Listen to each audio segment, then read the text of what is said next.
Friends, ഇന്ന് നമ്മൾ വന്നിട്ടുള്ള ചക്കപ്പണാനും കരിമീനും ലക്ഷ്യം വെച്ചിട്ടാട്ടോ. എന്നുവെച്ചാൽ നമ്മളെല്ലാവരും ഉണ്ട്, എല്ലാ ടീമും ഉണ്ട് കേട്ടോ. അപ്പോൾ നല്ല രസമായിരുന്നു പിടിക്കാൻ.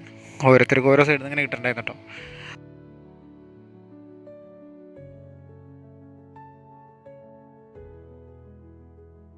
നമ്മൾ മീൻ പിടിച്ചിരുന്ന തന്നെ അത്യാവശ്യം വെള്ളത്തിൽ ഇറങ്ങി കേട്ടോ. മുട്ടിൻ്റെ അത്ര വെള്ളത്തിൽ ഇറങ്ങിയിട്ടാണ് മീൻ പിടിച്ചിട്ടുണ്ടായിരുന്നത്. മീൻ അടിച്ചിരുന്നതോ തൊട്ടടുത്തുനിന്നാണ് കേട്ടോ. വളരെ അടുത്തുനിന്ന് തന്നെയാണ് മീൻ കിട്ടിയിരുന്നത്.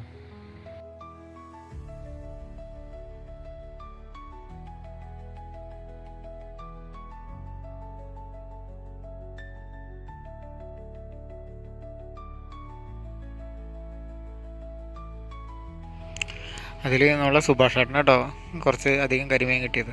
ബാക്കിയുള്ളവർക്കും ചക്കപ്പൊണ്ണാണ് കിട്ടിയിട്ടുണ്ടായിരുന്നു കേട്ടോ. ആൾക്കൊരു 3 കരിമീൻ കിട്ടി. അത്യാവശ്യം സൈസുള്ള കരിമീൻ തന്നെ കേട്ടോ. എല്ലാം ഒരു 300 ഗ്രാമിൻ്റെ ഉള്ളിലുള്ള 200-300 റേഞ്ചിൽ അത്യാവശ്യം നല്ല കരിമീൻ തന്നെ കിട്ടിയിട്ടുണ്ടായിരുന്നു കേട്ടോ. ബാക്കിയുള്ളവർക്കും ചക്കപ്പൊണ്ണാണ് കിട്ടി. അതിൻ്റെ വീഡിയോ ഉണ്ട് കേട്ടോ. അത് നമ്മൾ അടുത്ത വീഡിയോ ആയിട്ട് കിട്ടുന്നതായിരിക്കും. അപ്പോൾ വീഡിയോ ഇഷ്ടമാണെങ്കിൽ ലൈക്ക് ചെയ്യാനും നമ്മളെ ചാനലൊന്ന് സബ് ചെയ്യാനും മറക്കരുത്. അപ്പോൾ അടുത്തൊരു അടിപൊളി വീഡിയോ ആയിട്ട് കാണാം. ബൈ.